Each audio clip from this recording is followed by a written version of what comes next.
Alrighty, so now I'm going to show you spinning from a rolag.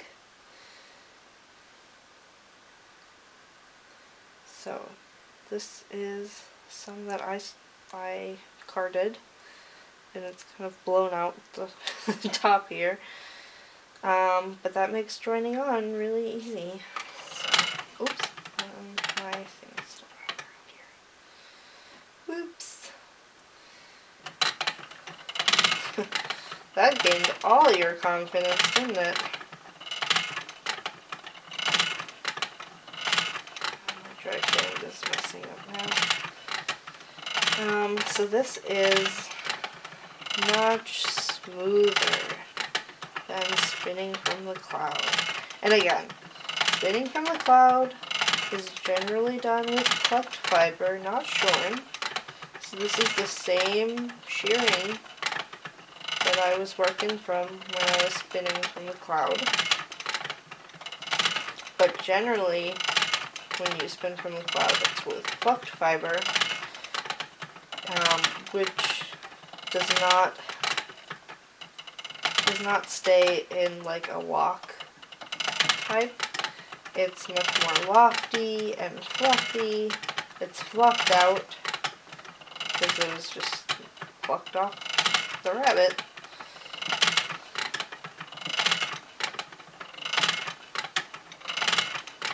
Not cut off.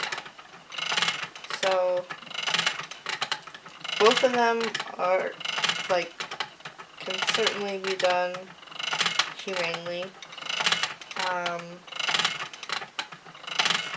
There's some misconceptions out there. Well, there's misconceptions and there are actually bad harvesting practices, but that is done mostly in like third world countries or, countries that don't have the same cultural standards of animal care as we do here in the States. And in most any developed country. Not all of them, but most of them. So I do not harm my rabbits when I'm harvesting their fiber. You do not have to kill a rabbit to harvest its fiber unless you're making a pelt or like making a fur. Then yes, then the animal is dead because you've taken its skin. But this is just the fiber.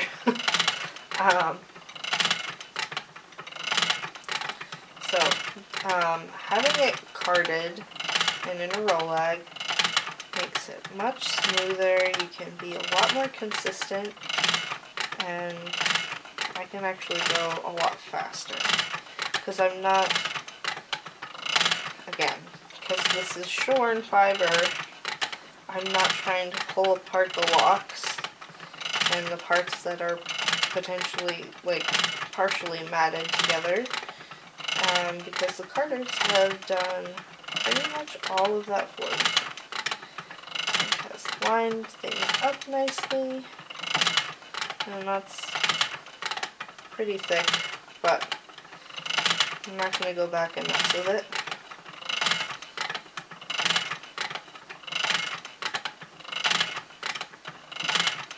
So this is also a little easier to do like a long draw with.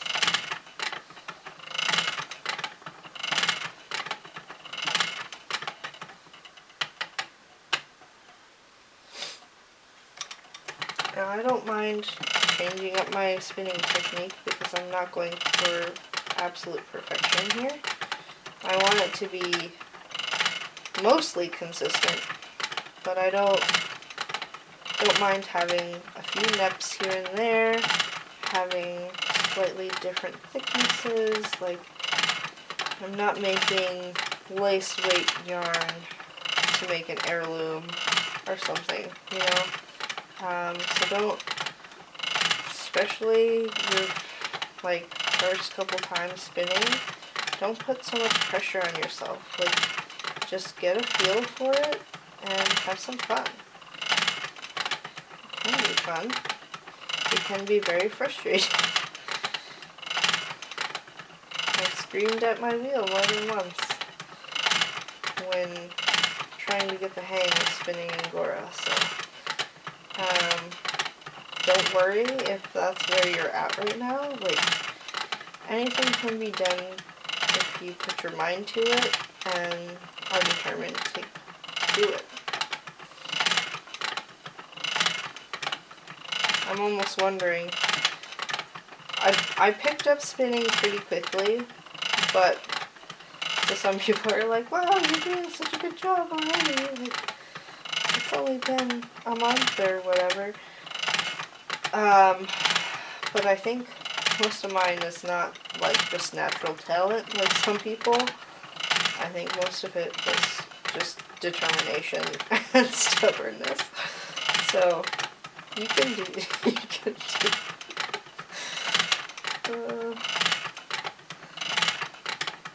I am a pretty stubborn person, so I was determined. Like this. See, that's the end of a lock, and I'm just going to pull it off there. Just break it.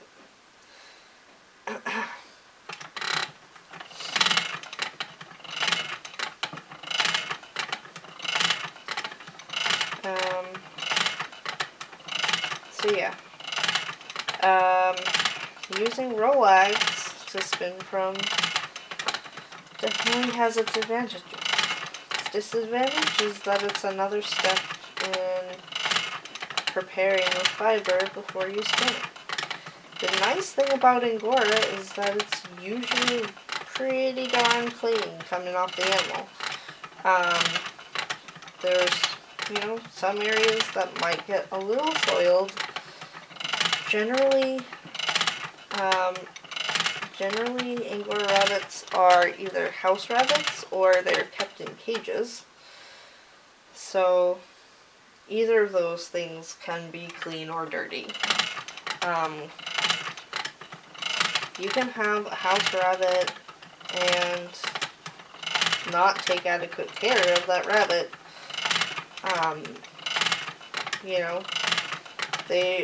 Rabbits are generally clean animals, but they're still, like, they will frolic in their pee, if they're on a hard floor or carpet or whatever, and their pee doesn't fall through something or get soaked into something that's not going to wet their feet in return.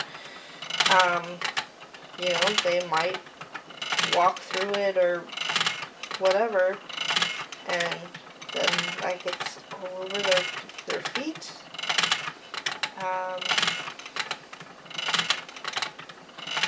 But they can be in a cage where the pee falls through, and it could be winter, or you give them hay because it makes them happy and it's good for their teeth, and put the hay in their cage, and they push their hay all over the cage, and some of it ends up where they go to the bathroom, and it gets wet and dirty, and then freezes.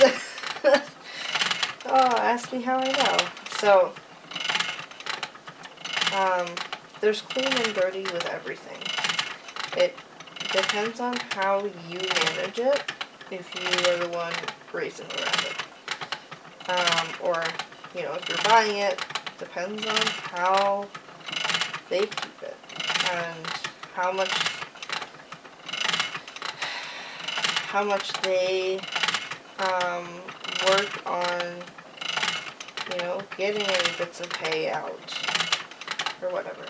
But even if the rabbit has hay in their cage, or whatever housing arrangement they have,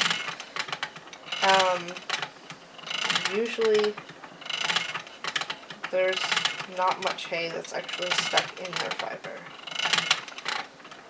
And it's pretty easy to pull out before you do any plucking or shearing. So if you're just buying it, like, you really shouldn't have any VM in your fiber. There might be like a little tiny piece that broke off or something. Whew, that scared me.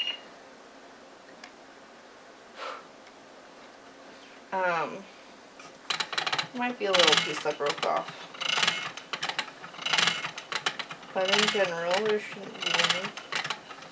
So, I'm mainly just doing the Fort Trevor job. But, just get a feel for, like, how much fiber is here. And how much twist you're putting in. Obviously, if you have too little twist and your tension is too high, it's just gonna rip right out of your hands and go away. So, you just have to get a feel for how quickly to move all the moving pieces, how fast you're treadling, how fast your hands are working, and letting go of the fiber. You don't want to be in the position where you're just treadling, and it's not taking in. Like, there's, you know, that's like a general rule in spinning, is you want to have a good relationship with your take-up. You don't want it to be ripping out of your hands because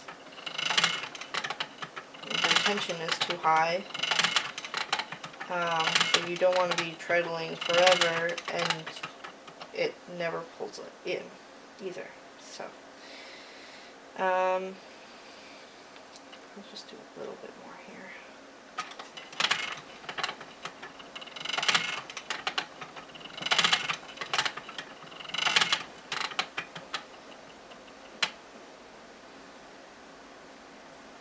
Yeah.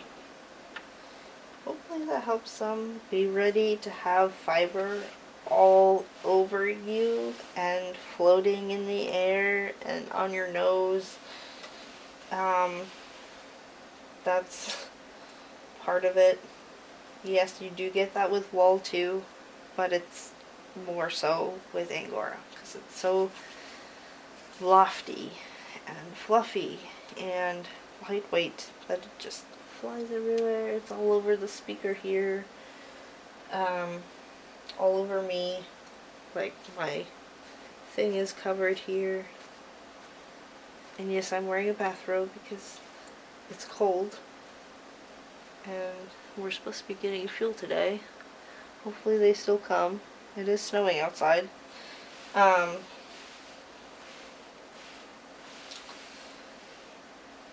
So, anyways, hopefully this helps some. If you're buying angora, then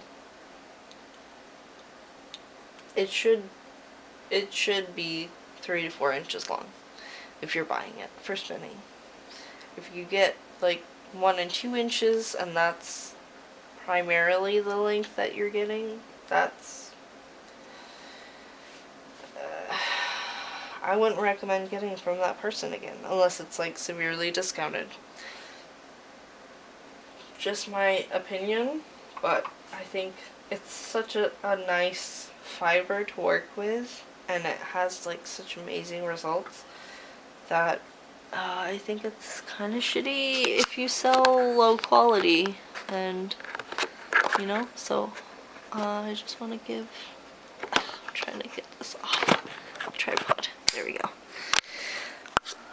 give a close up of this so you can see it's not like completely even. I do have little bumps and everything. It's hard to see because this light is right above. So I'm trying to add It doesn't want to focus because this is not a macro lens. But yeah, so it's coming along pretty well. Getting closer and closer to the edge of the bobbin. We'll see if I get all of this, but this is all my little second cuts and felted bits and matty bits. So I've got 2 more rolags, and I think I'm gonna do the rest just from the cloud, even though it's not quite as neat. But this is the last bit here that I did, and yeah, it's a little bit bumpy in places. Some places are definitely smoother than others, but hopefully it will all come out in the wash when I apply it. So stay tuned for that, and good luck spinning. Bye.